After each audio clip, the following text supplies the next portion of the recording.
كيفكن؟ إن شاء الله تكونوا بخير. إذا أول مرة بتفوتوا على قناتي، أنا اسمي علا وأهلا وسهلا فيكم بالقناة. وصفتنا لليوم هي المكسيكانو.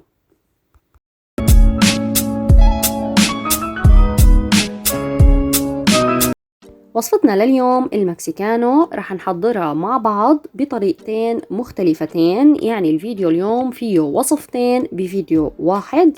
تابعوا الفيديو للنهاية لحتى تشوفوا الوصفتين. وإذا كنتوا جداد على القناة لا تنسوا الضغط على زر الاشتراك وتفعيل زر الجرس ليوصلكم كل جديد. ويلا نشوف وصفتنا لليوم.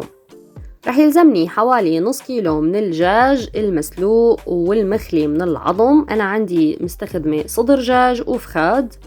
رح يلزمني حبتين من البصل مقطعين جوانح وفليفلة ملونة، كمية الفليفلة اختيارية. 4 سنون من الثوم أنا مقطعته لشرايح بهذا الشكل.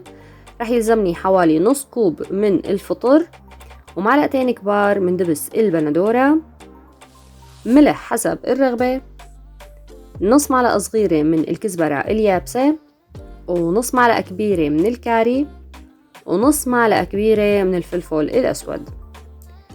وفي مكعب الماجي، فيكن تستخدموا ماجي أو ما تستخدموا. أنا ما رح استخدم ماجي لأني رح أضيف من المي اللي سلقت فيها الدجاج على الوصفة، فلذلك ما رح استخدم الماجي لأنه نكهة الدجاج رح تكون قوية. هاي هي كل مكوناتنا، ويلا نشوف طريقة التحضير. بطنجرة على نار عالية حطيت حوالي ربع كوب من زيت المازولا، ورح ضيف عليهم الثوم وشوحه على النار لحتى ياخد عندي لون ذهبي خفيف، وبعدين ضيف باقي المكونات. صار عندي الثوم جاهز، رح ضيف البصل ورح حرك البصل كمان لحتى يدبل عندي، وبعدين ضيف الفليفلة. صار عندي البصل جاهز، رح ضيف عليه الفليفلة الملونة. مثل ما قلت لكم كمية الفليفلة اختيارية، فيكن تستخدموا فليفلة حادة وفيكن تستخدموا فليفلة حلوة. رح حرك كل المكونات مع بعضها واتركها لحتى تدبل عندي الفليفلة، وبعدين ضيف باقي المكونات.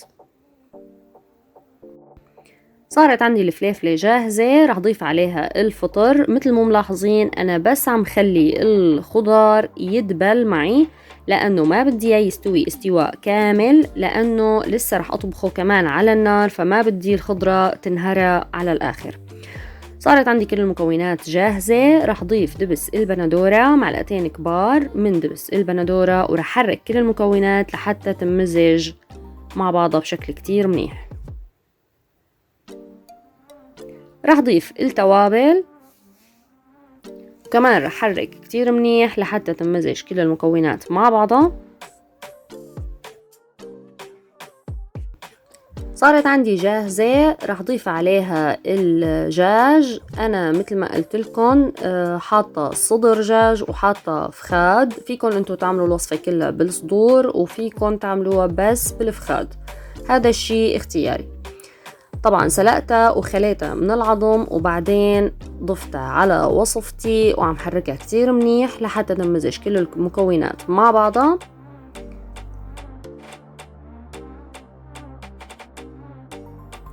بعد ما صارت عندي كل المكونات جاهزة، رح ضيف عليها كوبين من المرقة اللي سلقت فيها الدجاج، ورح وطي النار عليها على الآخر واتركها على نار منخفضة لحتى تتعقد وتصير جاهزة للتقديم.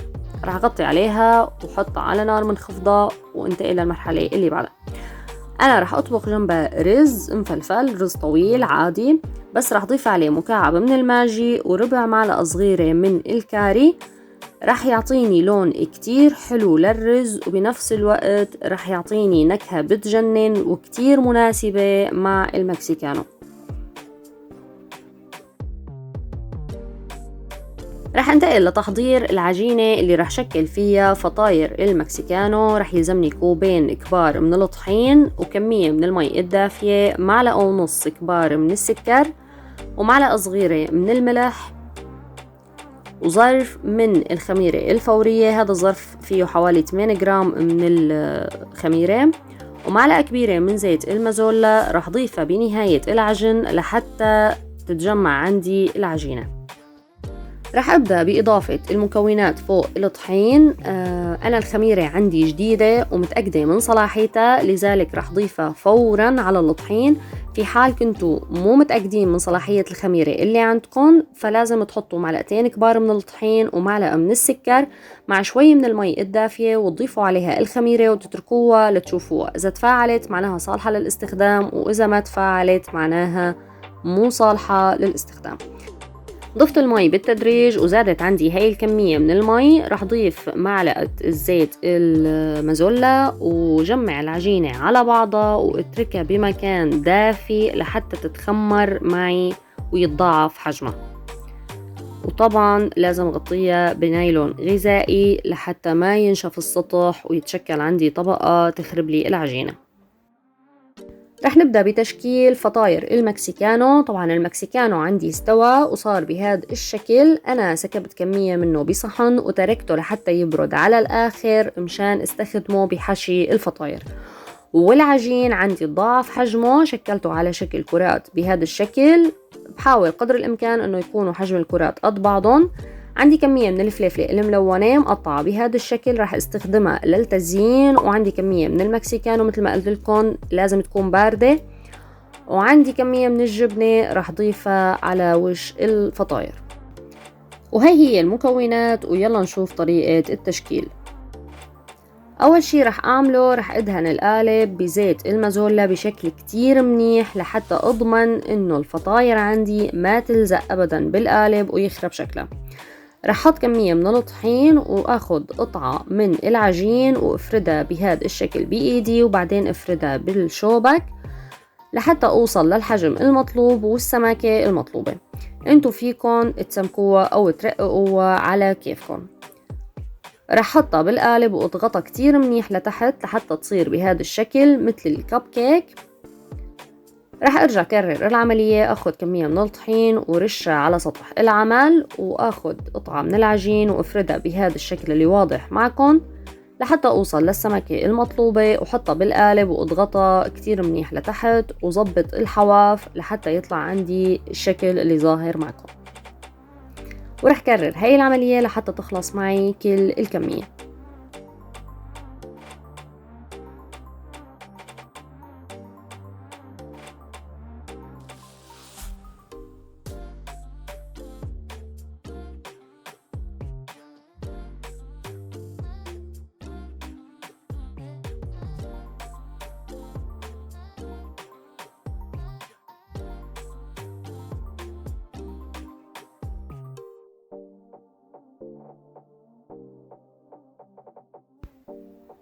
شكلت كل العجين بهذا الشكل، وهلأ بواسطة شوكة رح ثقب العجينة من تحت لحتى ما تنتفخ معي وتخرب لي شكل القطعة.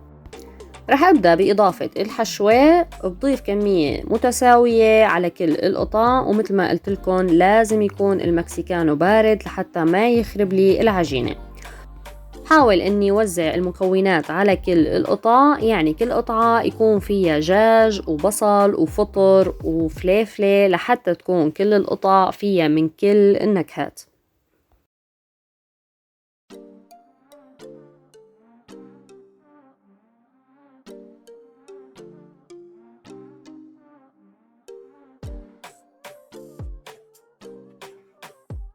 وبعد ما وزعت الحشوة بشكل متساوي رح ضيف كمية من الجبنة فوق كل قطعة، وبحاول اني غطي كل سطح القطعة. ومثل ما قلت لكم نوع الجبنة اختياري وحتى كمية الجبنة اختيارية. انا استخدمت الجبنة الاشقوان مع جبن الموتزاريلا. وبعد ما ضفت الجبنة بشكل متساوي على كل القطع رح زين كل القطع بقطع الفليفلة الملونة اللي عندي.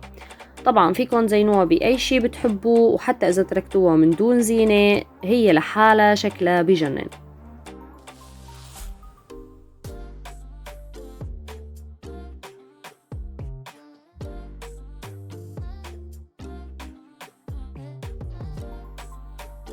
صارت عندي جاهزة بهذا الشكل، وراح وديه على فرن محمى بشكل مسبق ومشعول من فوق ومن تحت على أعلى درجة حرارة ما بتاخد معكم وقت بالفرن أبدا، حوالي 10 دقايق بس وبتكون جاهزة.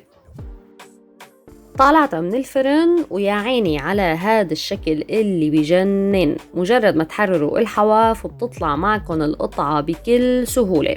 شوفوا الاستواء وشوفوا شكلها، عن جد بتجنن وكتير مناسبة للعزايم ومناسبة للحفلات، لأنه القطعة كتير صغيرة وكتير مناسبة إذا بتحبوا تعملوا قطع سواري لأي حفلة عندكم. عن جد الوصفة غرام. رح أقسم قطعة قدامكم وورجيكم قلبها من جوا. طبعا العجينة هشة وطرية وبتطير العقل، كتير طيبة وخفيفة.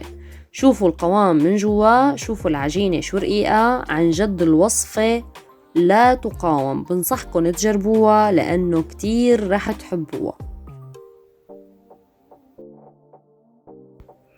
وهي النتيجة النهائية حبيباتي. الوصفتين صاروا جاهزين وكل وصفة أطيب من التانية. المكسيكانو مع الرز المفلفل اللي ضفنا له الماجي والكاري، النكهة غرام والشكل لوحة فنية.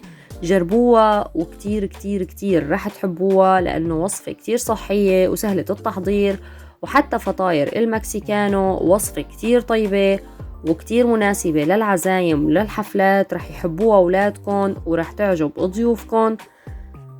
وبنهاية وصفتنا لليوم، إذا عجبكم الفيديو لا تنسوا اللايك والشير والضغط على زر الاشتراك وتفعيل زر الجرس ليوصلكم كل جديد. بشوفكم بوصفة جديدة وفيديو جديد، وبأمان الله.